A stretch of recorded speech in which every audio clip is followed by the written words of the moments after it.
Hey there, it's Katie from katiehedrick.com, and I am so excited about today's interview with a very special guest, my absolute favorite Canadian, a humble, kind, and beautiful woman who is changing the world, someone who's become a very dear friend of mine.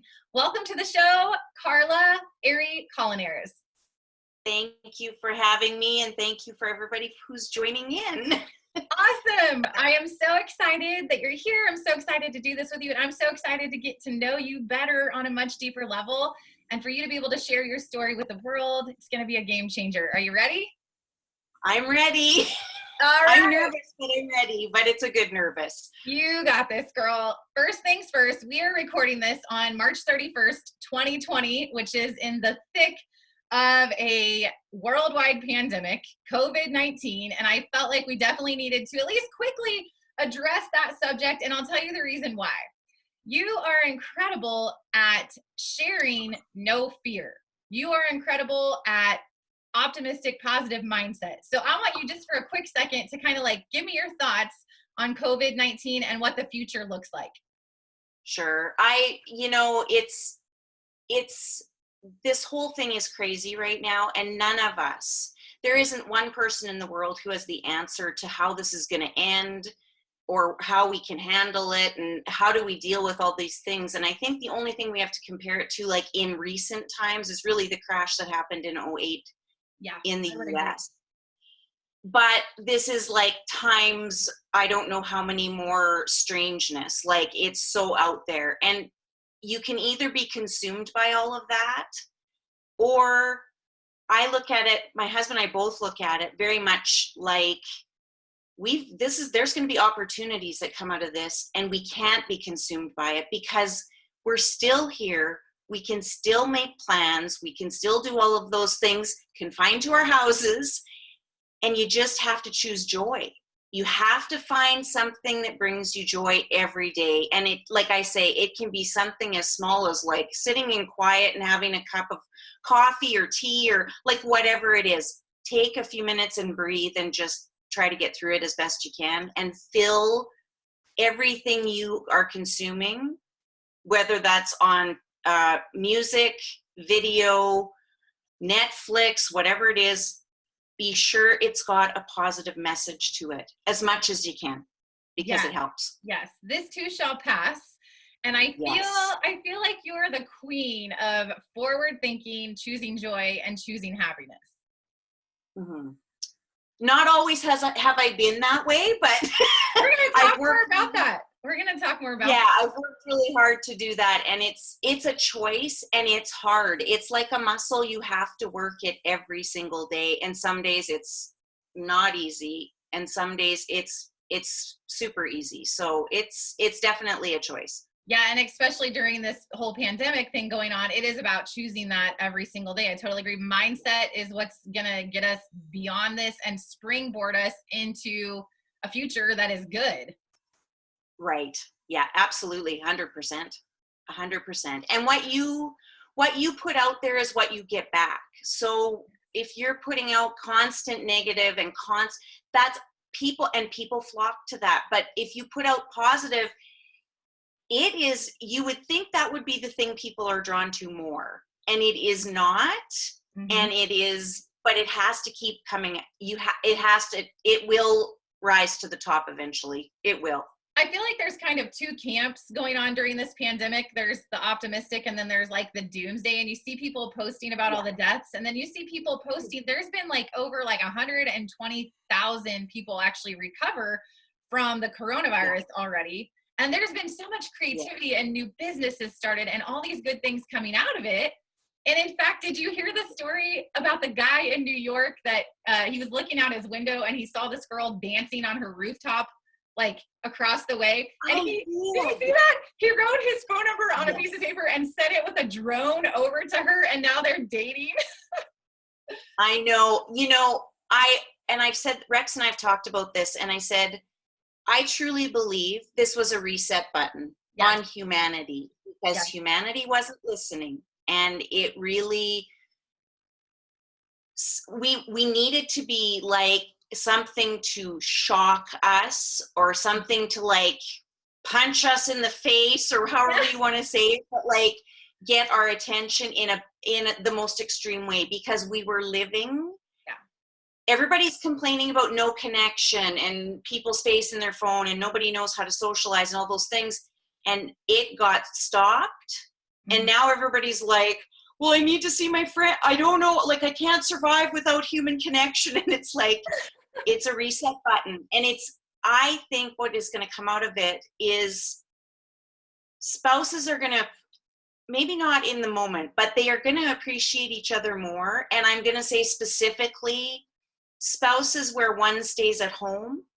Yeah. The one who hasn't been at home is now getting a real, right in their face, like this is what goes on. It's hard. It's the hardest job in the world. And I think there will be a general appreciation for that. I think people are going to become more creative with their businesses. They're going to be stronger in their relationships. They're going to be healthier, and families are going to be more united. And I think as in general, humanity is going to be united more. That's what I think. I think that there is going to be a lot of good come out of this time. I really do. Yeah. All right. I do too.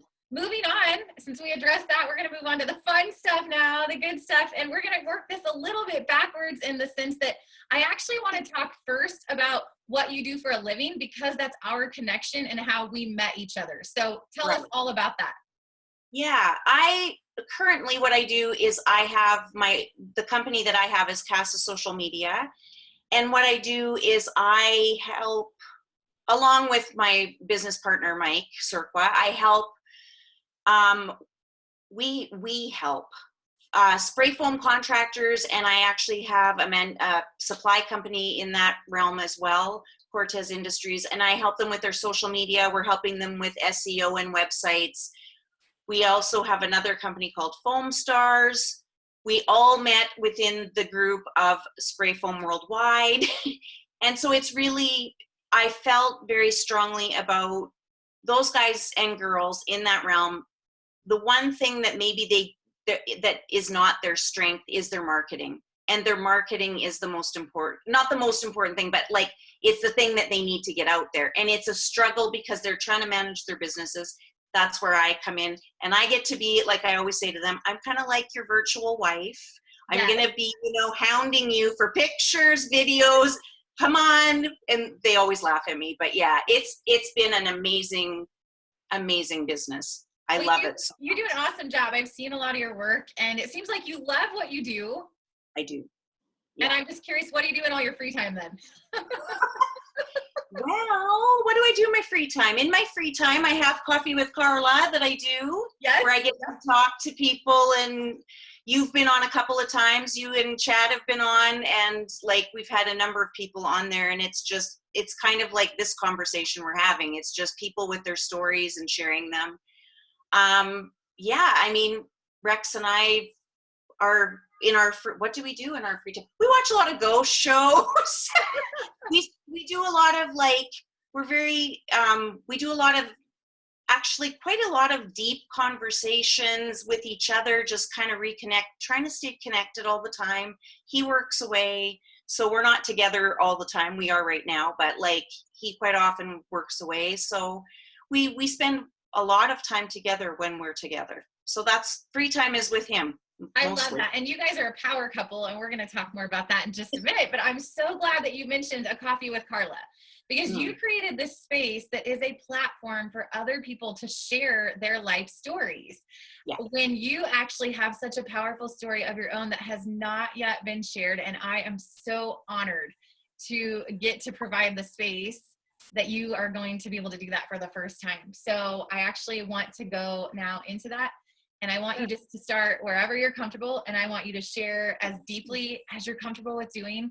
And just tell me, who is Carla? Tell me what you've lived and learned and walked through, and the wisdom that you've gleaned, because it's grown you into the person that you are today, which you are an incredibly awesome human being. So start back as far as you want, and just kind of like walk me through your early days as deeply as you want to.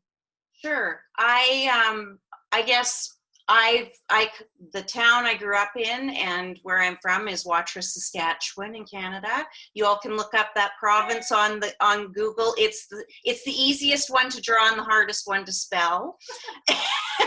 And it was like, the town I grew up in is like, at that time, I don't even know, there was 1,200 people maybe. So pretty small town, farm, grew up on a farm, my dad farmed. And I went to school with the people that are my oldest and dearest friends are still my oldest and dearest friends. So we've known each other since we were 3. Our class has stayed in pretty good contact. We didn't lose touch with each other. Kindergarten through grade 12 there. I guess probably in I guess it was grade 5 is when I found out that I actually was adopted by my dad, and I didn't know that. So it changed, that changes things a little bit when you find that out. And my biological dad was not involved in my life whatsoever until probably the year before he passed away. We kind of reconnected and got to spend a little bit of time with him, and he really is one of the reasons why I say never live in a space of regret. Sorry. Okay. He made the choice to do what he did, and the crazy thing about that choice was, as an adult and a person who can see it through different eyes than a child and a teenager and a young adult, that was the best gift he ever gave me, was doing what he did. And people, this is one of the reasons why I feel so strongly about people. They get into that space of blaming and they hate that person, or that person's a deadbeat, and blah, and all of that surrounds that kind of scenario. They're a horrible person because they didn't decide to raise that kid or stay involved in that life. I look at that from a very different viewpoint now. I look at that as the amount of courage and strength that takes for somebody to do is astronomical. And to admit you can't do that is astronomical, and it's consuming, and it really consumed his life in a very negative way. And he lived his life in a very negative way because he could never get out of that cycle. He could never get out of that. And it really made me open my eyes and realize, like, holy cow, like, it doesn't matter what we do when we make bad choices. Learn from it and change, but don't stay in that spot, because your life is, you only get one. The greatest gift that was given to me is my dad who raised me. He is, I could go on forever about him. He is such an incredible person, and both him and my mom just, very strong, incredible people. And so that is that took me in a direction for internally, I guess, for many, many, many years of, I guess if he chose to do that, maybe I'm not enough. Maybe I'm not worthy of people to love me and all that stuff. I never said that out loud. I get it was all internal. And so that, I think that's when that hits, you realize you go into that story in your head, and it grows into something that isn't even real, but you believe it with everything.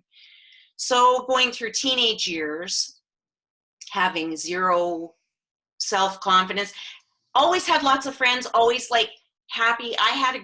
My upbringing was awesome. I had a great childhood and great, all of that, normal, like, I think normal teenage struggles and stuff that we all go through. I didn't know how to tell time when it was my curfew. So I tended to be grounded more than I was not.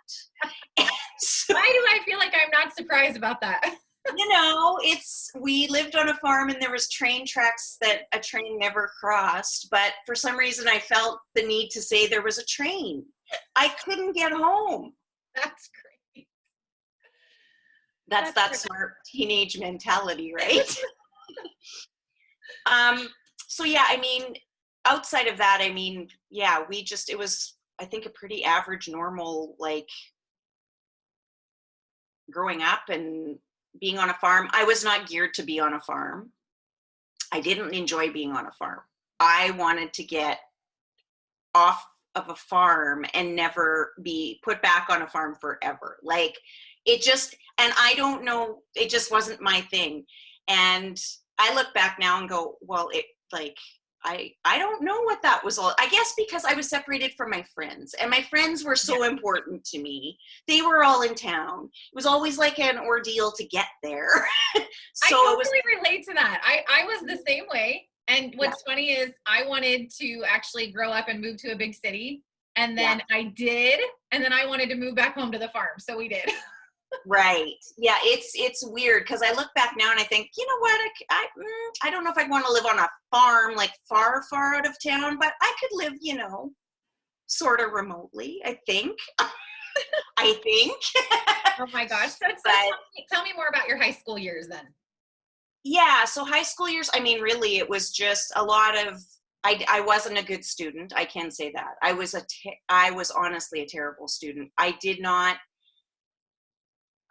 find any kind of joy in school other than my friends being there. Like, that was my goal, was to get to school because I could be with my friends. But when it came to like maths and all like that, like, I wasn't my thing. And I remember like studying so hard for exams and studying so hard and thinking like, I don't know, like, I don't know if I'm gonna, I barely got through grade 12. I don't, like, my average was like so bad. But I had friends who would be like, they're like, you know, they're going to fail. And they'd come out and they'd have like 85% on their test. And it was like every time I'm like, and I'd come out with 55 and I'd studied for like ever. And it was like, oh, but it was just, that was a struggle. But like, teenage years were pretty good. Like, I've got lots of awesome, fun memories of high school and stuff. Then I would say grade 12, kind of not a very good incident happened in grade 12 with a guy that was older, and he came to our town to play hockey. And for some reason decided to take an interest in me. And he was like a good looking, like, he was a good looking guy and stuff. And so he had the attention of many people, including me. And then one night after a hockey game, just, yeah, things kind of went badly. And there was a situation that happened that in current times, people wonder why women don't come forward until 30 years later. And it's because that's why I don't talk about it, because it's a very scary and very terrible place to be in. But it happened, and it was one of those things that you just swallowed it and you just didn't talk about it. You tried not to think about it, and you just carried on. And so coming through that changes you in a way that it's hard to even explain. And it's hard to even to this day, it still has an effect on me, because it again, it breeds the insecurity and all of those things in you as a woman. Number one, that somebody came in and just took away the very thing that nobody has the right to do that. And that first experience is not a first experience anybody should have. It happened, and I carried on. That was probably in January of my grade 12 year. Carried on, went through to graduation, got through summer, grounded a lot more. Because I thought after grade 12, you graduate, like, now you're an adult and you can make your own decisions. no, that's not the case if you're still living at home. Moved to the city, which is closest to our hometown, which is Saskatoon. And I was enrolled in Saskatoon Business College because it was the only school I could really get into, because I didn't want to stay in my hometown. Got enrolled in there. So Saskatoon Business College was not, it wasn't a school. I wasn't taking a business class. I was taking a class on how to become a secretary. It was secretarial school. That's how old I am. Yes. Enjoy that or not? It was like, we learned how to do stenography, like taking shorthand, and like, seriously. I don't even know what that is, girl.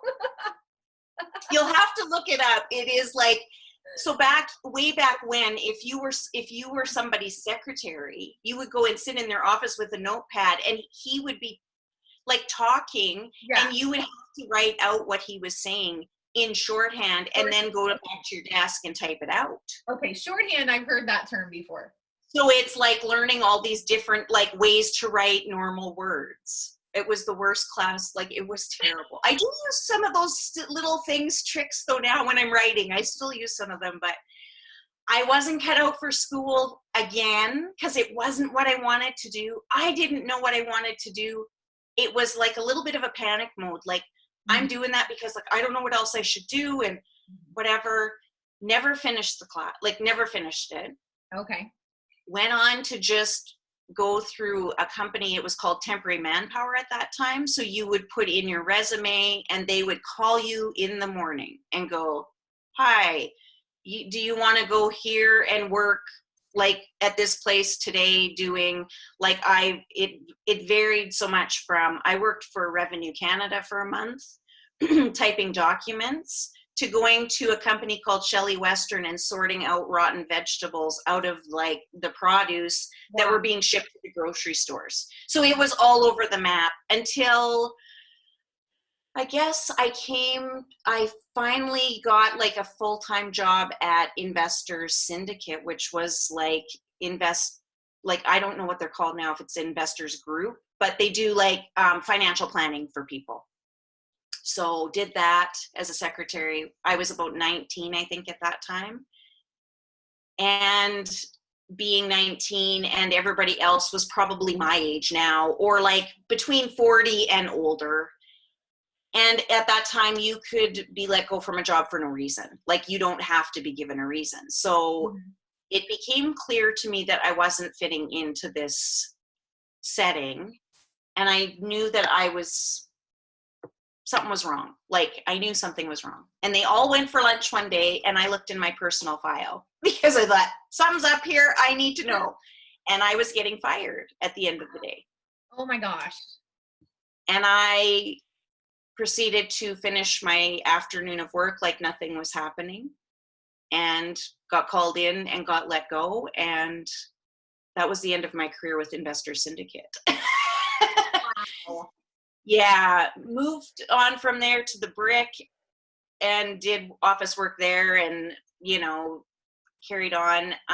In that time, I guess after grade 12, I met my first husband that summer of that year. And so I guess we dated for like 4 or 5 years before we got married. So married at 21. In this time we're dating and together, and we got married in 1990, I guess, and we were married for 18 years. And wow.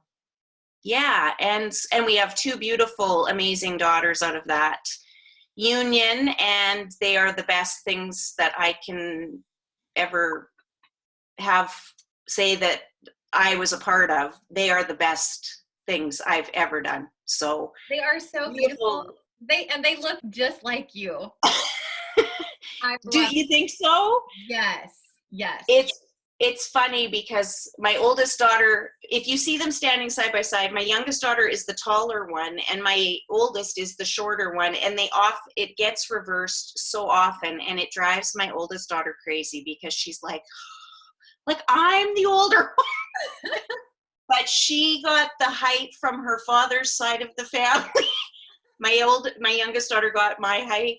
She's actually taller than I am, but yeah, so they're amazing girls. They're both like 25 and 22, and they're just awesome. They're doing really well. So Awesome. Can we talk more about that first marriage? You yeah, want to go a little bit deeper into that? sure. Yeah. So again, I think back in those, I sound like such an old person when I say that, but back in those days, you kind of like you almost ended up with that person just because like that's kind of how it goes. Like you get married really young, you don't, you're going to start your life, and I guess because I did have, my self-esteem was terrible, and I guess I felt like, you know what, and he was very funny, and he's very, like when I met him, and just a great guy, and he is still to this day. He's I will say he is an incredible father. He is an incredible father to our girls. Nobody can ever take that away from him. He's amazing for our girls. But as a husband, and him and I together, as much as there wasn't always bad times in that marriage. There was a lot of good times, and a lot of, we had fun and stuff, but there were times in that marriage and prior to getting married that there was physical abuse, there was verbal abuse. There was a time before we got married that we got into an argument in a car, and I got backhanded and my nose got broke. And that happened before we got married. And the choice was given to both of us at that time by somebody who I grew up with. And she said, either you guys go to counseling or I'm telling your parents. And I chose going to counseling. I went once. I don't know if he even went with me. I don't remember. Like, I literally don't remember. And that was that. Nobody knew. Nobody knew until I decided in 2008 that I was leaving. And then it came out that that's what had been happening, and people were shocked because I did everything in my power to make sure that people thought he was up here. He was this amazing person, and what would I do without him, and how would I ever survive? And like I get emotional thinking about it now, because I think like how I'm sad for me, because all of that stuff that happened, those situations that would happen and explode and then go away for a while, and like it wasn't a daily thing, it was just it was random, and just stuff that somebody held inside for months. Like something could have been said 8 months prior and never reacted at that time, held on to it and like built it up, and then it would come out in just explosive ways. Always, always, always when that happened, there was always drinking involved. We had a house of very much that was kind of like every weekend, everybody came over. I was like, made sure people were always there. I wanted people at our house all the time. We had a group of friends at that time where everybody had kids the same age. So it was kind of like, we all just like, our kids were there, we were there, like everybody's drinking and kids are fine and movies are on, and we're like, it was, I look back now and just go like, we were all such a group of broken people, mm-hmm. that we found each other. And just like we were saying earlier, like who you surround yourself with, mm-hmm. is who you are. Yes. And that's what happened. We got surrounded and big time by all the broken people we could find without knowing, because as you get to know people, all of a sudden stuff starts coming out, and it's like, oh, like that's not good. This front that people are putting on is not even close to what's happening. So it's part of the reason why when I post and I say, keep it real. You have to keep it real, because what's going on behind closed doors is probably not, you know, everybody's looking at that picture on Instagram or Facebook, this picture perfect thing. What's going on behind the scenes is not, in some cases, not good. And I was a master at hiding it. Like, I mean, nobody knew. Nobody had even an inkling it was happening, to my knowledge. We moved away from everybody we knew a year after we got married. His job wasn't going in the direction he wanted it to go. And I said, why don't we look at moving somewhere, and maybe there's more opportunity for you. I'm a secretary. I can get a job anywhere. Like, that's not a hard thing. In those days, it wasn't a hard thing. You could apply in like 3 different places and probably have 3 different offers. So we moved away from everybody that we knew from our like entire life.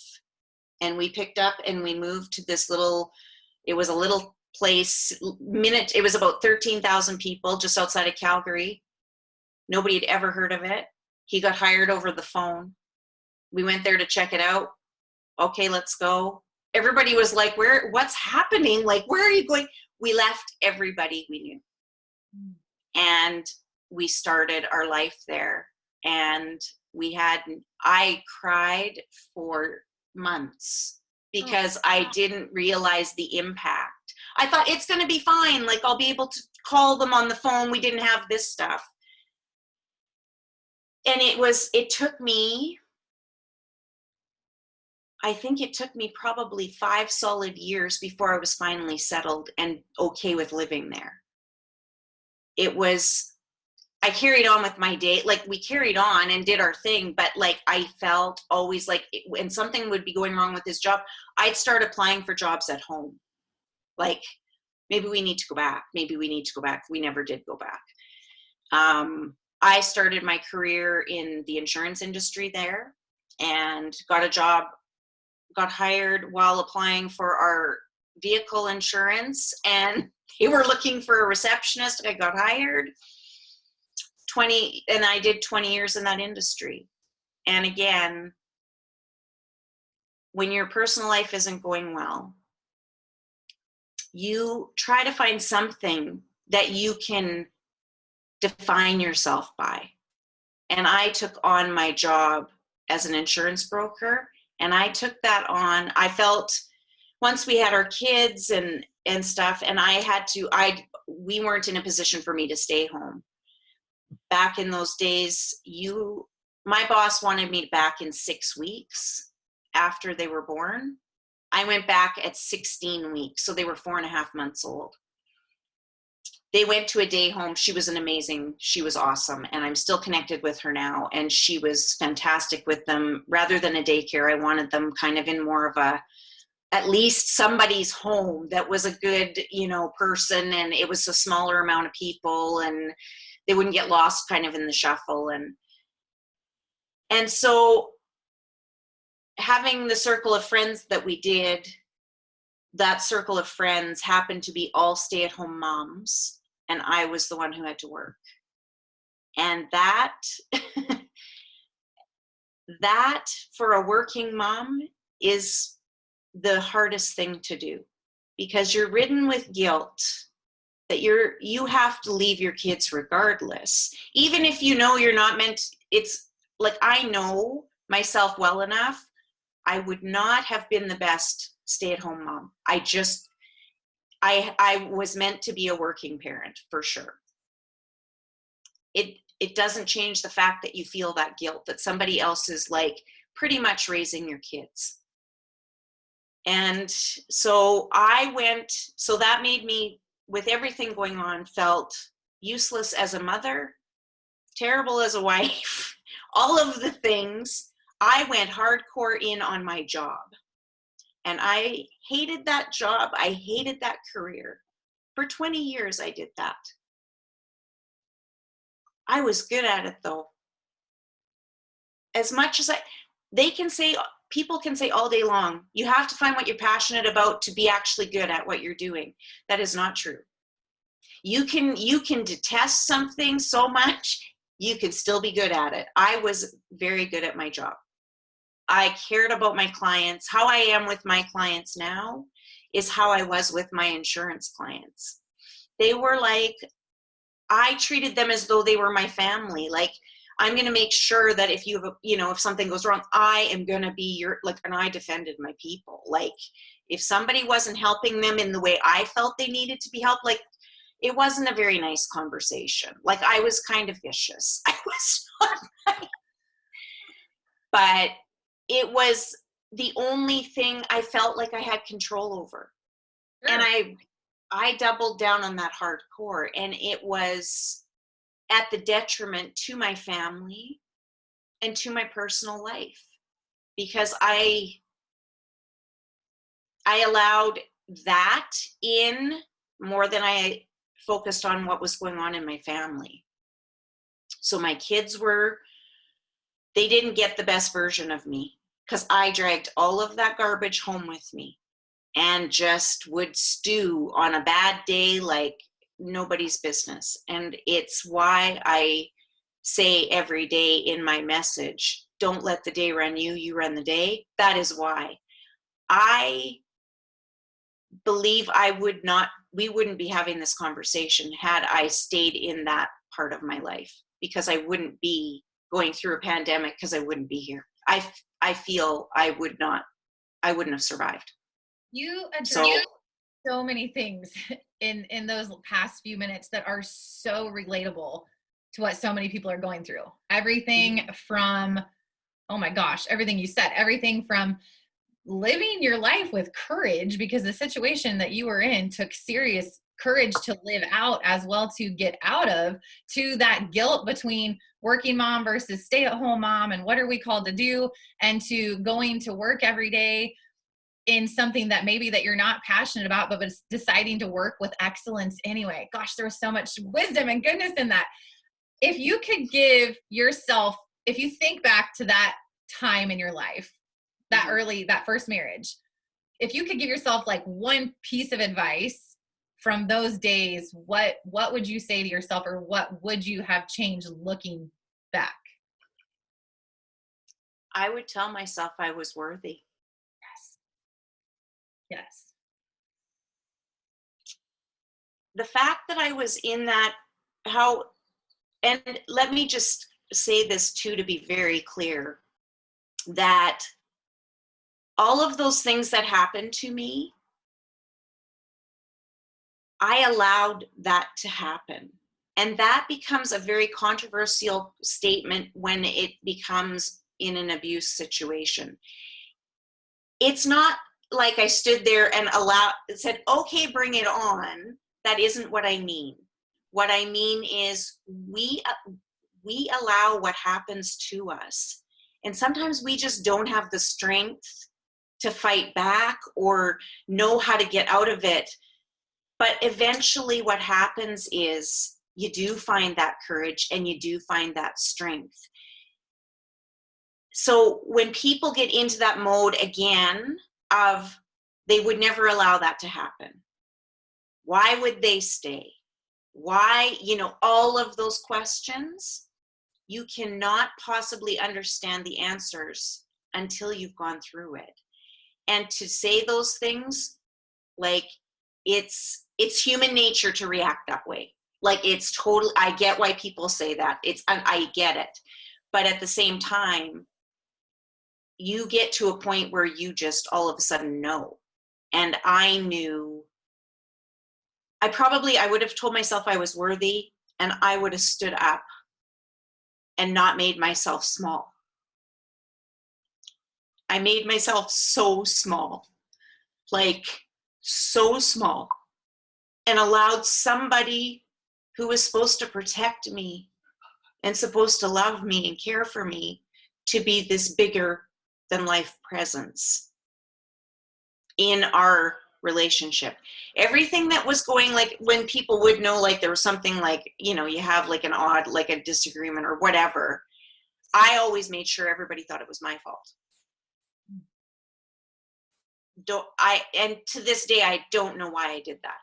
I don't, there's a reason. I'll figure it out one day, but I don't have a clue why I did that. And I don't know if that's a thing that people do when they're in that situation, that they make themselves small because you believe you aren't worthy. But yeah, going back to what I would say I was worthy, and I would stand up and I would make myself bigger, and I would leave, and I would do things very differently. When I left in June of 2008, in that last altercation, I'll call it, I was curled up on our kitchen floor, and I literally felt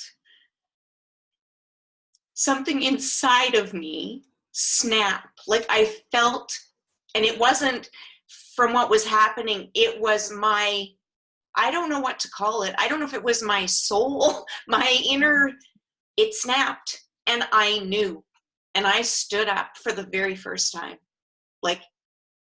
and just said, this for sure is it. I can't do this anymore. And I left that September.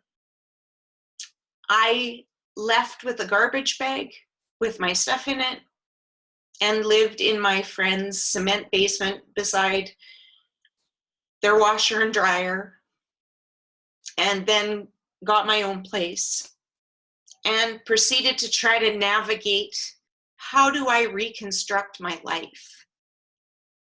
That was my life since I was 18. I am now 1 month away from turning 40. What am I doing? How do I do this? How do I change this? And it was not graceful. I was a disaster. I was a mess. I drank way too much. I still maintained my job. I was put on antidepressants. He took me to the doctor, and because he determined that I needed to be on antidepressants. So I wasn't strong enough to say, I'm not doing that. Like, I can't do it. I just said, okay, like, fine, go. So we went, I was put on antidepressants. A few months in, we were still in contact because of our kids, and my kids stayed with him, is the other thing that's why I've been scared to share this story. Because when you hear about being that abusive situation, how can you leave your kids with that person? That person with his children is the polar opposite of how he was with me. When it came to disciplining our girls, he wouldn't do it. He wouldn't do it. He was the fun guy, the fun dad, I was the one I disciplined them. He would step up once in a while, but it was almost virtually impossible. And I remember thinking one of them would be doing something that I'd be just looking at him like, why aren't you saying so? What's going on? And nothing. And I think it was probably fear within himself, maybe. I don't know the answer to that, but so it became a situation of trying to navigate, how do I see, my kids without making it, you come see me this weekend, and then you're there that weekend, and you're here with me for a week, and that. I didn't want to do that to them. I didn't want them to have to be torn between two places. So I said to them, you guys, when you guys want to see me, and I'll ask, but when you guys want to see me, that's when you can come and see me. You can come and see me anytime. I'm always here. I am here no matter what, but I'm not going to make you go back and forth. That is not going to happen. This is your home. This is where you grew up. And so I made the choice to do that. And it was the hardest decision I've ever made. But I would go back and do that very differently now.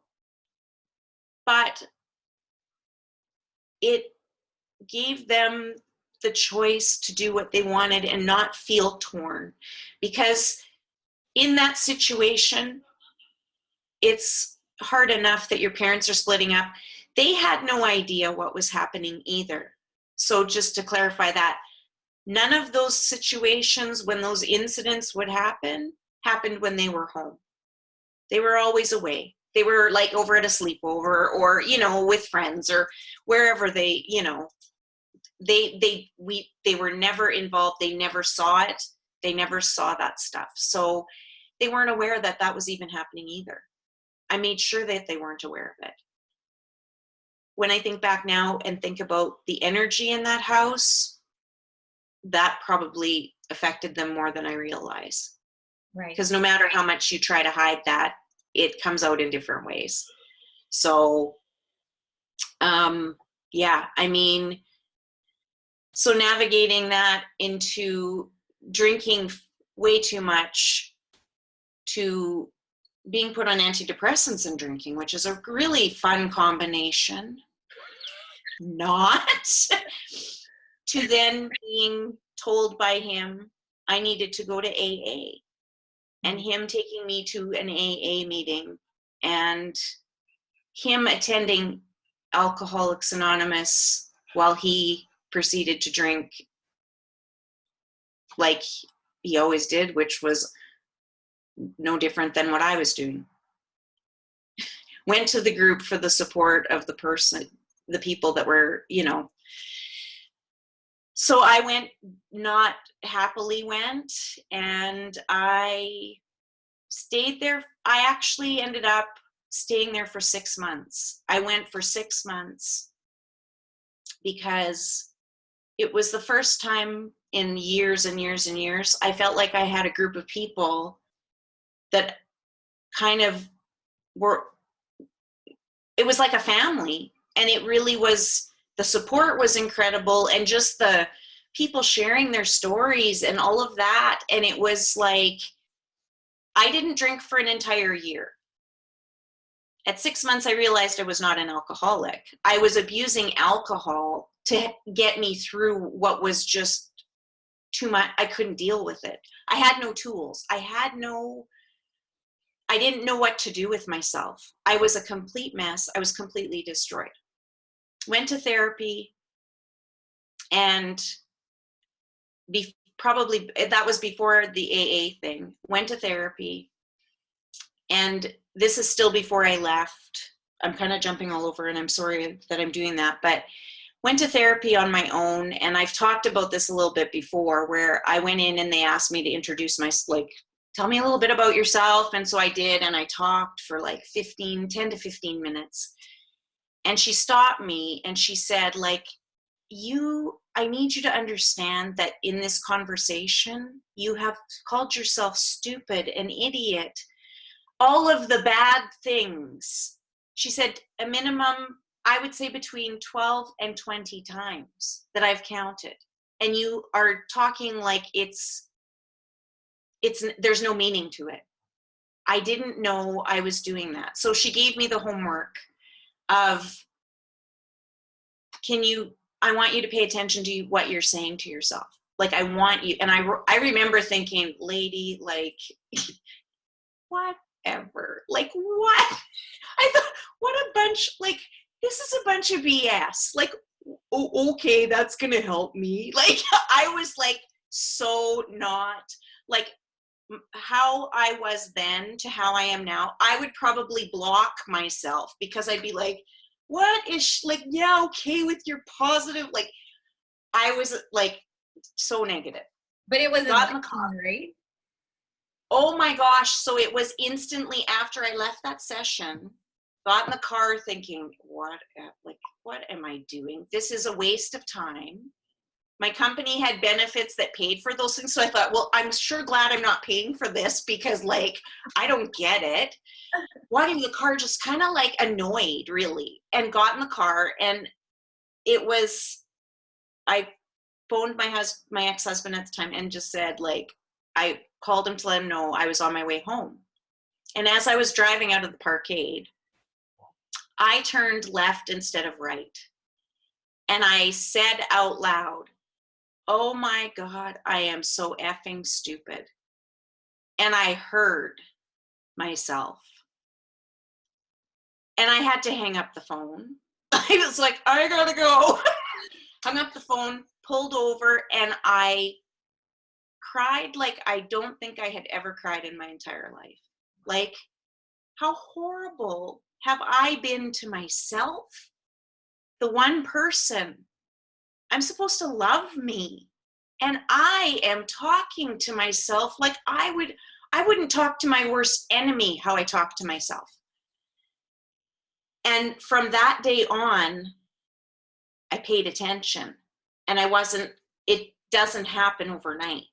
Like, this has been since 2008, repairing and getting myself back on track and going deep on realizing what I need to work on in myself. And it's hard. It's very hard. John Fast forward. John Maxwell. Yeah, fast forward to today. And I mean, I look back now and I mean, it's such a different life that I almost go like, I don't know that life. Yes. I don't understand it and I don't know it. But it's been an interesting time, because in that time I also determined I would never be with another human being ever again in my whole life. I was going to be alone for the rest of my life, and I was very okay with that. Very okay with it. I had lots of friends. I'd probably get a dog. Like, I don't know, like, I'm good. Like, and it just didn't work out that way.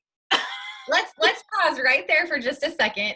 I just wanted to add this quote that I love by John Maxwell, and he says, all things worthwhile are uphill. And I think it's so true. And I'm seeing that in your story. So I feel like this is kind of like a turning point, and it just shows that no matter what your past is, that there can be hope for a better future. So I want to fast forward and transition into where you are now, and I want you to share about how you met your incredible husband Rex, and tell me, what does your future ahead look like? Yeah. So how I met my husband is a very strange story, because my life is just a strange story in general. But a friend of mine was going through some problems with her person in her life, and thought, I think they're having, I don't know if they thought they were having an affair maybe, or whatever it was. So I was like, well, maybe we should go, like, where are they? And back in I think Match.com was probably the only place at that time where people could like do the online dating thing. Said, I'm going to make a fake profile and I'm going to go see if I can see if he's on there. And so that's what I did. I didn't include a picture. I am a terrible private investigator, because he instantly said, hi, Carla.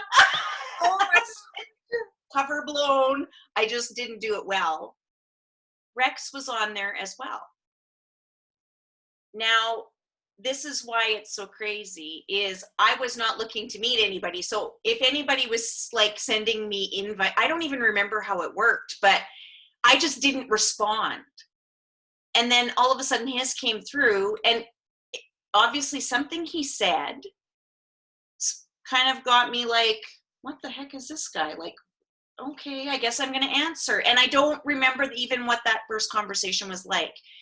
The weird part about this whole thing is he had his settings so strict. You had to have a picture. You had to be this, you had to be this, you had to be this, you had to be this, blah, blah, blah, blah, blah. My profile got through to his without meeting any of those requirements. And it got through without any, like, I didn't get whatever it's called. Like, you can't go through. It got through. Like, that was meant to be. It got through, and he's like, why don't you have a picture? Like, so we started that conversation somehow. We made a pact that we would not see each other. We wouldn't send pictures. We would just talk for 30 days. Wow. And so that's what we did. We talked strictly for 30 days. And then I flew out here to meet him. And the first time I ever saw him he was picking me up at the airport in Vancouver. and I told nobody. So we kept that very, very, like, we didn't tell anybody what was going on for a long, long, long, long, long time. Our kids didn't know. Like, we kept that very, very quiet and very separate. I told one friend, because I remember landing and going, what am I doing? This man could be like, Dateline is going to come and visit. Like, I don't know. Like, this is scary. Like, who is this human being? I don't even know what he looks like. And then there he was. Each other yet? No pictures. Until you met in person. Until we met in person. Oh my gosh. Okay, so what was your first thought? Like, so he had his profile picture, which wasn't just of him. He had sunglasses on. I think he had a hat on, and he had his kids were little at that time. So my bonus kids were little at that time. So it was like, you didn't see his face really because his eyes are covered. And so I kind of had an idea, but like, I think they were sitting too. So, I mean, it's like from here up. So you don't know anything. He had no clue, like none. And I saw him, and oh my gosh, I still can see him. He had a black dress shirt on, and he had jeans, and he was wearing flip-flops, and he was just like so handsome. And I remember thinking, oh my goodness, like, he's gonna send me home. That was my thought. Like, this is not gonna work because I'm not in his league, like, for sure. Like, there's no way. Okay, I have to interject. You are one of the most beautiful women that I know, and I truly mean that, inside and outside. Like, you are a knockout, girl. You had, seriously, this was just meant to be. Perfect match. It was crazy. It was crazy. And from that weekend on, it's just history. And it's not been an easy history. This hasn't been an easy thing to navigate either. Like, very different people, very like I would say pretty much polar opposites. He comes across extroverted. He's extremely introverted. I am extroverted and very social. He is not. So it becomes a very like strange. He likes weird shows on TV. I don't like, like, he's got different interests. I've got different interests, but we make it work because we respect each other. We respect that quirkiness, weirdness, like all of those things that make us who we are. We just kind of accept them. And I mean, the good and the bad, because I don't care who anybody is. There's always going to be bad in every relationship because we're human, and we're going to fight. We're going to disagree. We're going to do all those things, but we try to do it we don't always do it well. Like, sometimes really not well, but we come back together, and we're very brutally honest with each other. Mm-hmm. And that is a very new place for me to be, because sometimes his brutal honesty is like, that's not what I want to hear right now. Like, I think I'm looking for sympathy. I don't need your little, like, whatever this brutal honesty is. I don't like that right now. I want some sympathy. So I've told him, if I'm looking for sympathy, you are last on my list. I'm not coming to you then. And it's all good. So I love that. Yeah. So what does your future look like together? Like, picture yourselves 20 years older. Mm-hmm. What does that look like? We're going to be living somewhere warm, and we're going to be probably still talking about businesses and how do we make things happen and all of those things. And we're going to probably be, we've got a lot in Arizona, and I really kind of envision, we've been planning how that's going to look and how we're going to build on that piece of property. And I envision us living there and just like having family and friends kind of coming and going, and we really are just at the core of all of this. When you pull everything is like away from what we have together, we're at peace with each other. We're very peaceful. We have no expectations. We're just who we are. And we're very comfortable with each other. And that's how we're going to be 20 years from now. We're going to be madly in love, because we're crazy about each other. We're crazy about each other. We still he still gives me butterflies no matter what is going on. He makes me smile. He encourages me all the time to be the best version of myself, as I do with him. And we just really, like, at the core, we really like each other. I love that. I love that. One last question as we wrap things up here, dear. Yeah. Talk to me briefly about how does faith and forgiveness, how has it played a part in your journey, and future wise, what does that look like for you? Okay, that's interesting, because faith has been something that, I mean, I guess I've always had it, but I've never been it hasn't been strong, I wouldn't say. And then starting this year in January, randomly just walked by this church that we've walked by a gazillion times, and the music was playing. It was New Year's Day, actually, and we just walked in because we just did. And from that day on, that's been where I've gone on every Sunday, now online. There's just something I get out of that every single week. And faith is a thing that you have to, like, I don't know how to explain it. It's hard to explain because it's kind of it's an unknown. You can't see it. You can't touch it. It's not something that you can just say, I have this. Like, it's just part of who you are, I think. And so it's been super helpful for me, especially for what we're going through right now.